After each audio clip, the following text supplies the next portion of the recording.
Hi guys. So today we are going to continue with our chapter on circles. We are going to do section 12.4, which is chords and arcs. So before we do that, let's quickly review on what we have learned so far, all the important vocabulary. So remember, this is a circle. This is a center. Any point on the circle is at the same distance from the center as any other point. Okay, so all these points, they are at the same distance from the center, and this distance is called as the radius. When I connect any two points on the circle, it's a chord. So by that definition, a diameter is 2 times the radius. So radius and radius, it's a diameter. A diameter is also a chord. It's the biggest chord and it is called as the diameter. So the diameter is a chord which passes through the center of the circle. Because it passes through the center of the circle, there is a radius here and there is a radius here, which makes the diameter equal to 2 times radius. Then we talked about angles. Central angles. An angle which has its vertex on the center and the arms, end points on the circle. This is called as a central angle. Remember, these arms of the angles are not chords, because what's a chord? A chord has to have both its end points on the circle. Here both the end points are not on the circle, right? So this is not the chord. So a central angle, the two arms are the radius and the vertex is on the center. Whatever is the measure here, the measure of the central angle, that is what we call the measure of this arc. Which brings us to the term arc. What's an arc? Arc is any piece of the circle. So if this is the circle, if I just take this piece is the arc. This piece is also the arc. And to differentiate between the two, if an arc is less than a diameter, we call it the minor arc. If it's more than the diameter, if more than the semicircle, I mean not diameter. If it's more than the semicircle, it's a major arc. What else did we learn? We talked about tangents. A tangent is a point, a tangent is a line which touches the circle only in one point. So this line here does not touch the circle at all. This line here cuts the circle in 2 points. Whereas a tangent, it passes through the circle only in 1 point. There is only 1 point of contact between the line and the circle. And what's the special property? Since the tangent passes through a point on the circle, remember, from that point I can go towards the center and it's called as a radius. So that radius will always be perpendicular to the tangent. Okay? See, there are lots of radii to a circle, infinite radii. But none of those radii, not even this closest one, none of those radii touch the tangent, and therefore we cannot say they are perpendicular to the tangent because they don't touch at all. What else did we do? I think we also did this property. There is a center. If there is a point outside, how many tangents can it have to the circle? Like, it can go through this point, this is a tangent, and it can go through here, this is a tangent, right? It can go through the circle in all these lines, right? But are we concerned these lines? We are not concerned with these lines because they are not tangents. They intersect the circle in 2 points. So any point on the outside, it will just have 2 tangents to the circle. Obviously this tangent, this point to the center. So I'll have my radius here. From this point to here, this is the radius. And so because these are the 2 radii, 90, 90, I got 180. This is a quadrilateral, right? So this plus this, they are not 90, 90 or they are not congruent. They are 2 different angles, but they are supplementary, which means they add up to 180 degrees. And we also saw last time that this will equal this. We proved it, right? We showed these 2 triangles. Since this is congruent to this, because they are the radii of the same circle. This is 90, this is 90. So that makes it a right angle. And this is the common line between these 2 triangles. So you get your hypotenuse leg theorem, which states that if the hypotenuse and the leg is congruent, the triangles become congruent, and so these are the corresponding parts of congruent triangles. They will also be congruent. Okay. So today we are going to learn some more properties of chords and arcs. We'll learn some more theorems. So let's look at what those theorems are. So make sure you have this book with you while you study your Math 2, your volume 2. On volume 2, page 828. Page 828 is where we are today. It's section 12.4, which talks about chords and arcs. Okay, so let's look at the first theorem, theorem 77, and its converse. Within a circle or in congruent circles, congruent central angles have congruent arcs. So what does this mean? If I have a circle with a center, and if I know there are congruent central angles, if there are two angles which are congruent, so let's take this angle. Remember, how do I measure the angle for the central angle? I measure this angle here. So this is theta, which means this is also theta. Now if there is one more central angle, this is one central angle, let's call it theta 1. Okay, let's call it theta 1. And now there is one more central angle anywhere else. This is another central angle.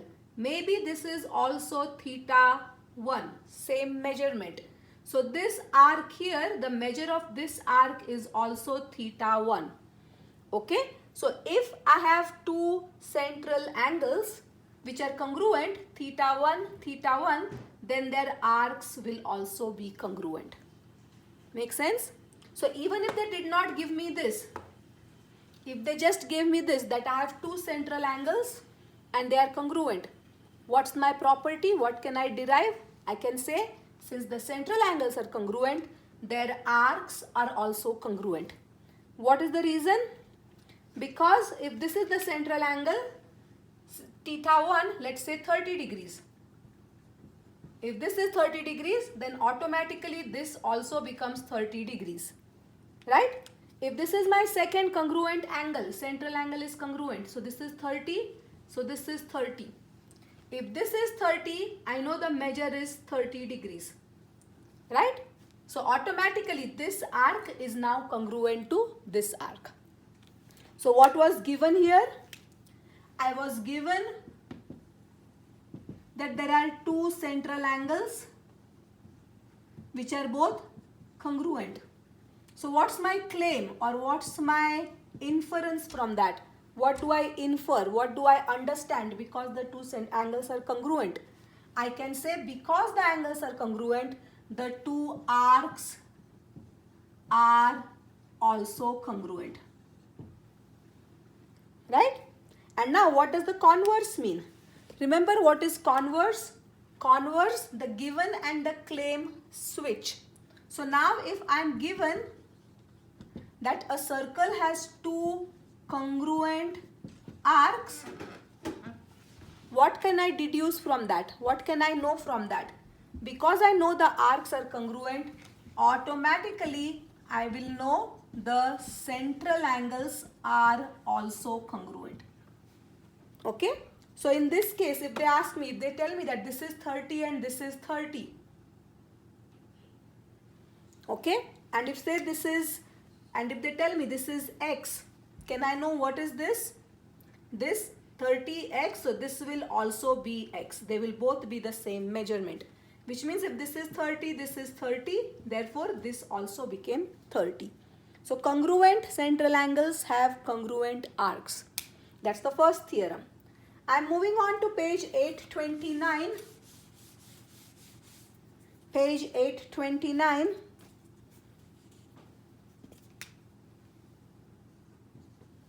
What does 829 say? The next theorem. Within a circle or in congruent circles, congruent central angles have congruent chords. So if I have a circle here and they're saying congruent central angles, which means what is given to me? I'm given that there are two central angles which are congruent to each other. So let's take, this is one central angle. Let the measurement be 30 degrees. And if I am given one more central angle, and I know this is also 30 degrees. Okay, so what can I infer? So if this is, let's call this is O, let this be A, B, let this be P, Q. Okay, so what is given to me? Measure, I cannot say measure angle O and measure angle O, right? Then I won't be able to distinguish. So I have to use all three letters. It's given to me that angle POQ is congruent to angle AOB. This is given to me. So what's my claim? If I know two central angles are congruent, I can say their chords are also congruent. Now who is the chord for POQ? Chord, the endpoints has to be on the circle. So which is the chord here? This here. Which means I will be able to say PQ congruent to which is the chord here? AB. I can say PQ congruent to AB. Okay? So line PQ congruent to AB. Okay, how do I prove this? Remember, this is a theorem. What does a theorem mean? Theorem means we have proved it once. The mathematical community has agreed that yes, every time this happens, this will follow. Okay, so this is a theorem, which means next time we need to use this property, we are not going to go back and prove it again. It's been accepted that it's always going to be true. Like our Pythagorean theorem, we don't prove it every time, we just go ahead and use the property. So now what I need to prove is AB congruent to PQ. How will I prove that? Remember, this is the center of the circle, so automatically this becomes the radius, and no matter which radius, right? All the radii in the same circle are congruent. So this tells me this is equal to this, is equal to this, is equal to this. Okay? The next thing I know is this angle is congruent to this angle. Right? So what can I say? Remember, how do we write our proofs? To write our proofs, statement, reason. We did not learn proofs this year because this has been covered last year. So this is my statement. So what's the first thing I know? I need to show this is equal to this. So AO is congruent to PO. Right? First I'll say which two triangles am I talking about? I am talking about triangle AOB and triangle POQ. So I know AO congruent to PO. Right? What's the reason? They are both radii of the same circle. So obviously they have to be congruent. Same thing for BO is now congruent to QO. What's the reason? Same reason. They are both radii of the same circle. And now this angle contained between the two congruent sides. So in this triangle, it is angle AOB is congruent to angle POQ. What's the reason? It's given to me. When it's given to me, I don't challenge it. I just take it at face value. So now what do I have? I have two sides congruent with the included, with the sandwiched angle. And so now I have triangle AOB is congruent to triangle POQ. What's the reason? Side, angle, side. The side, angle, side test of congruency. So what was the purpose of proving these two triangles congruent? The purpose is, although I showed only 3 parts of the triangle congruent, how many parts does a triangle have? 6, right? 3 angles and 3 sides. So although I just showed 2 sides and the included angle, 3 parts congruent, automatically, because the triangles are congruent, the other 3 parts which I did not prove, they also become congruent. Okay, so triangles are congruent means all 6 parts are congruent. So I use these three parts to show that triangles are congruent. Automatically the other three parts. So which is the other part which I am interested in? I am interested in this and this. So automatically AB is congruent to PQ. What's the reason? Corresponding parts of congruent triangles are congruent. Right? They are the corresponding parts. I already proved the triangles are congruent. So automatically the corresponding parts also become congruent. Also this angle will be equal to this will be equal to this. Right? But I don't care about those angles right now, so I don't need to show those. Good? So this is what I get. Let me just check that you can see it. Yes.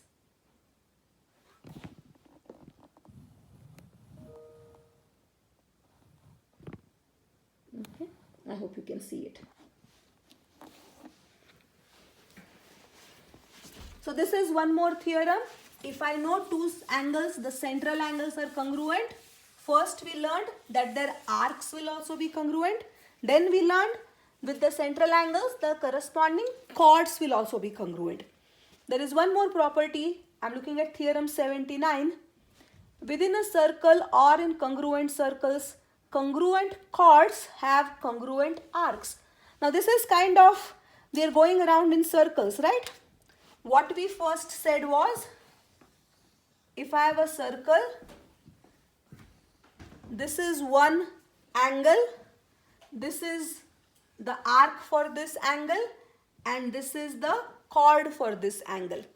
We have another angle, right? This is the angle, this is the arc for that angle, and this is the chord for that angle. So now what are they saying? They are saying if the angles are congruent, automatically the first time they said if the angles are congruent, the arcs are congruent. Right? Congruent angles means congruent arcs. Okay? Then they are saying if the angles are congruent, which means congruent angles, I will get congruent chords. Right? So automatically now even if they don't talk about the angles, I know if I have congruent arcs, I will get congruent chords. Right? Because congruent arcs means what? Congruent central angles. Congruent central angles means what? Congruent chords. So automatically congruent chords means congruent arcs. So these are the three properties. Let's look at problems with these three properties. You'll understand this much better then. So I'll do the first problem. Remember, it's not in your workbook. So let me look at problem 1. Problem 1. In the diagram center, remember what does this mean? This means circle with center O. So I have a circle and its center is O. Make it bigger. In the diagram, center of circle with center O is congruent to circle with center P. Now what does it mean? When two circles are congruent, what does that mean? That means their radii are congruent, right? When two circles have the same radius, it means those two circles are congruent. So now there are two different circles. So one is this circle with the center O. There is one more circle with the center P. They don't look congruent, but let's see. Okay, I have two circles with center O and center P. So if this is a point, let's say, if this is OB and then this is PD, they are both the radius, right? Because I know circles are congruent, what does that mean? It means their radius is the same. Okay? So given that BC congruent to DF, so there is one more radius here, C, and this is F. Okay, so they are telling us BC congruent to DF. BC is congruent to DF. Okay, how do I know whether they are talking about this chord or the arc? If they say this with a line, it's BD is a chord. If there is an arc over it, it means it's a arc. So now BD, what can you conclude? So they are giving us this information and they are saying based on this information, what else can you conclude? So what I can conclude is, right now they have given me that chord BC is congruent to DF. So what can I conclude? Because I know the angles are congruent, it's given to me. Is it given to me? Circle, no, I don't know that yet. Sorry, I don't know that yet. What I know here is the two circles are congruent, which means the radii is the same. So this and this is the radii of the same circle, so it's equal. But this is equal to this and this is equal to this, right? So all the radii are same. So what can I say between these two triangles? This side is congruent to this is congruent to this, and this is congruent to this. It's given to me. So the two triangles are congruent by what? By SSS, test of congruency, right? Since the triangles are congruent, I know the angles are also congruent, right? Now did I need to use the SSS to prove this? I don't need to prove that because I know one more theorem. What's that theorem? If the chords are congruent, what does that mean? The central angles are also congruent, right? Because what did we learn first? If the central angles are congruent, the chords are congruent. So the converse is also true. If the chords are congruent, the central angles are also congruent. Okay? And who is this arc related to? It's related to this. This arc is related to this angle. So if these central angles are congruent, the arcs are also congruent. So what are my conclusions? My conclusions are the central angles. Angle, here I can just say angle O, right? I don't need to say BOC because there is no other angle with the vertex O which can be confused. So I can just say angle O congruent to angle P, right? Why is this so? Because the chords are congruent, it's given to me. Given that BC congruent to DF, all this is given to me.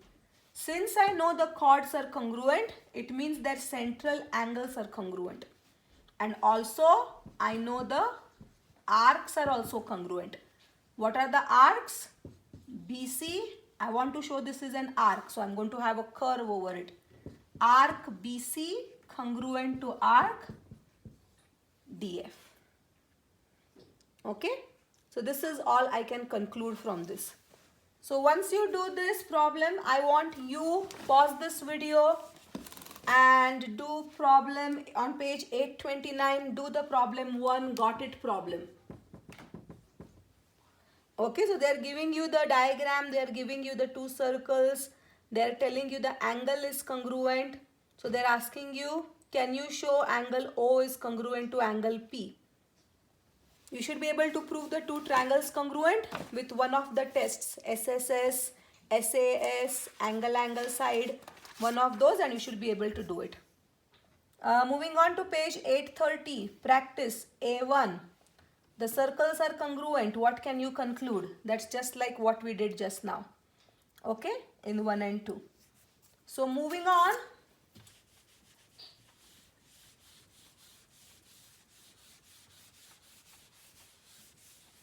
Okay, let's look at page 830. Page 830, the next theorem is, within a circle or in congruent circles, chords equidistant from the center or centers are congruent. First, let's understand the concept of distance. What does distance mean? Remember, I always give you that example up in the class that if you want to find the distance between the ceiling and the floor, what distance are you going to find? Is it going to be this distance or this distance? No. Whenever you are going to find the distance, it's going to be the perpendicular distance. Remember, I always give you this example. The second example which I give you regularly is, you go to a doctor's office and you want to check your height. How do you stand next to the wall? Do you stand like this? No, right? You have to stand perpendicular to the wall to see how tall you are. So every time you talk about distance, distance is always the perpendicular distance between 2 points or between 2 lines or between a point and a line. Okay? So now within a circle, they are saying chords equidistant from the center are congruent. So I have a circle here. I have 2 chords. Okay? Let's say this chord is AB. Let's say this chord is, or you know what, let me go with the diagram in the book since you have the books in front of you.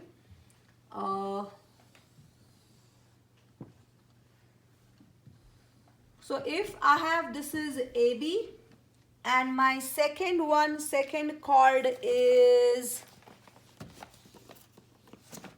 so this is AB. So how far is this chord from the center? See, this is the center. From here to here, this is called as the radius, right? This and this is the radius. Is this the distance to the chord? Although I am going from the center to the chord, is this the distance? No, because what is the distance? The distance is the distance from the center. It's the perpendicular distance. So if I draw this as my perpendicular line, this is my distance 1. Okay? And now they are saying there is one more chord there. And that chord is CD. Right? Again, this chord, how far is it from the center? To find that, I'm going to go perpendicular to the chord. So this is distance 1. Let this be distance 2. What they are giving me here is, this is O. Okay? What they are giving me here is the chords equidistant from the center. So what is given to me? I am given, right, that this D1 is equal to D2. Let's give it names so we are not confused. Suppose this point is E and suppose this point is F. So what is given to me? I have 2 chords AB and CD.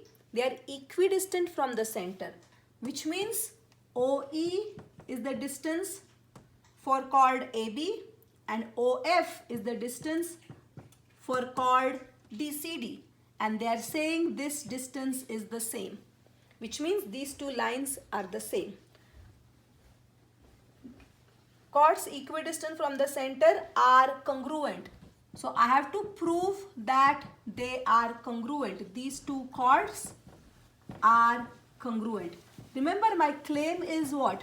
It means to prove that. And given this, what do I need to prove? I need to prove that the chords are congruent. So I need to prove this, and who's our best friend for proofs? Triangles, right? Because we know lots of congruency theorems for triangles. So I have a triangle here. Let me draw this second triangle. Always remember one thing, from the center to the circle, that will be a radius, and all the radii of a circle are congruent. They'll not give this to you. This is something you should know on your own. So this doesn't matter whether it's a part of this triangle or whether it's a part of this triangle.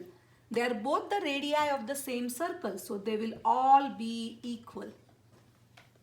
Okay, so now my job is to prove these 2 triangles congruent somehow. And once I prove they are congruent, I will get my corresponding parts are also congruent. So now let's look at this. If I take this big triangle here, I know this side is congruent to this side is congruent to this. But do I know anything else? I know these angles are congruent, right? Because these 2 sides are congruent, I know the angles are also congruent. Tell me why? Because they are isosceles triangles. Remember, in an isosceles triangles, base angles are congruent. So this is congruent to this. Same thing here. In this angle, the base angles will be this. These two angles are congruent. But does that mean this is congruent to this? There is no way I can say that, right? I cannot really show that those two triangles are congruent. So what do I do? What I'm going to do is I'm going to look at the little triangle. So let's talk about this triangle here and this triangle here.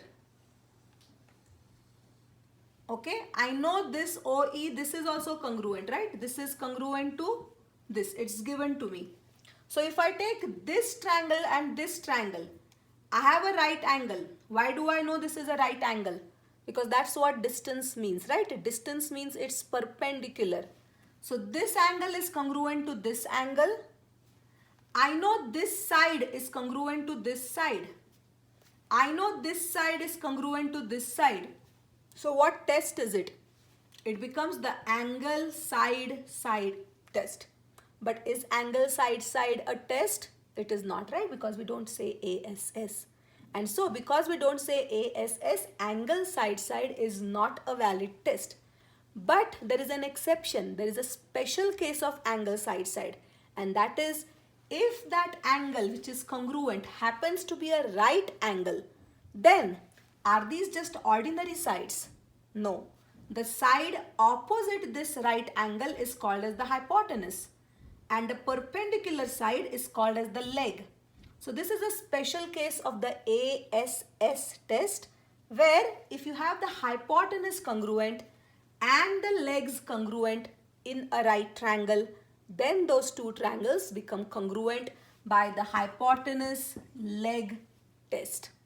Okay, so by the hypotenuse leg test, I was able to prove the two triangles are congruent. So since the two triangles are congruent, the corresponding parts, which means this side is congruent to this side also, right? And then I can do the same thing for the other angles. Okay, I can show this angle is congruent to this angle also. Since this angle is congruent, these two are the base angles, right? I got the angle measurement also same. See, this was congruent to this. These two base angles were congruent. But since these two are now congruent to each other also, I get these also congruent to each other. Okay? And now, because of that, these two big triangles become congruent, and then that makes this side congruent to this side also. Okay? And that is how if in a circle two chords are at the same distance, it means the chords are congruent. I did not write the proof here because the proof is right there on page 831. I'll just show you what this means. So in the future, if I'm given two circles and a circle has two chords, okay? And if I know the circle, this chord, how far is it from the center? At the same distance. This chord is also at the same distance from the center. If this is the information given to me, I can go ahead and say, yes, these two chords will also be congruent to each other. The converse is also true, which means in this circle, if I'm given two chords are congruent, if I know this chord is congruent to this chord. So because these two chords are congruent, what can I know?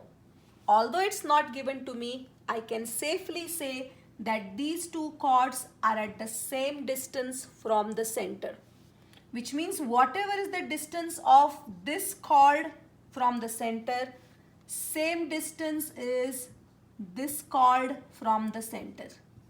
These two distances will be the same. Converse. The given here becomes the claim here. The given becomes the claim here. Okay. So let's look at some problems on this. I will do a problem which is not in your notebooks. I'll do problem 2. The problem is, okay, find the length of a chord. So they are giving me this circle. They are giving me this circle with center O. This is one chord here, PR, and this is another chord, RS. What are they giving me? They are giving me that this chord is, what is the length of RS? They are giving me this OQ is perpendicular to PR, which means OQ is the distance of the chord from the center, and they are saying this is 9. Then they are saying this chord, this distance is also 9. And they are giving me that this portion is 12.5 and this is 12.5. Okay, they are giving me 12.5 and 12.5. Then they are asking me what is the distance of RS. So what do I need to know here? What's the length of PR? Length of PR is PQ plus QR, 12.5 plus 12.5, which is 25. So I know length PR, I know nothing about length SR or the length of these small portions. But still, because these two chords are the same distance from the center, I can go ahead and say yes, these two chords are congruent. And because they are congruent, if one is 25, PR is 25, then RS also becomes 25. Good? Okay. Let me just see how long this video is. 37 minutes.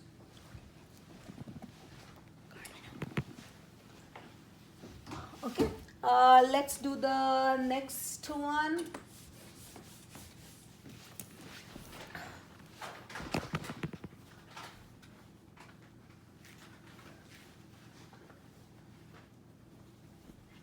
Okay, so let's look at this one. You should be able to do the problems for this problem 2 on page 832, practice 3 and 4. You should be able to do this, and the got it problem on 831. Okay, the bottom line is, if two chords are at the same distance from the center, automatically those two chords are congruent. And we can say it the other way around also. If two chords are congruent, then they are the same distance from the center. Okay. Let me not make too long a video. Let me stop this here and then I'll continue in the next video.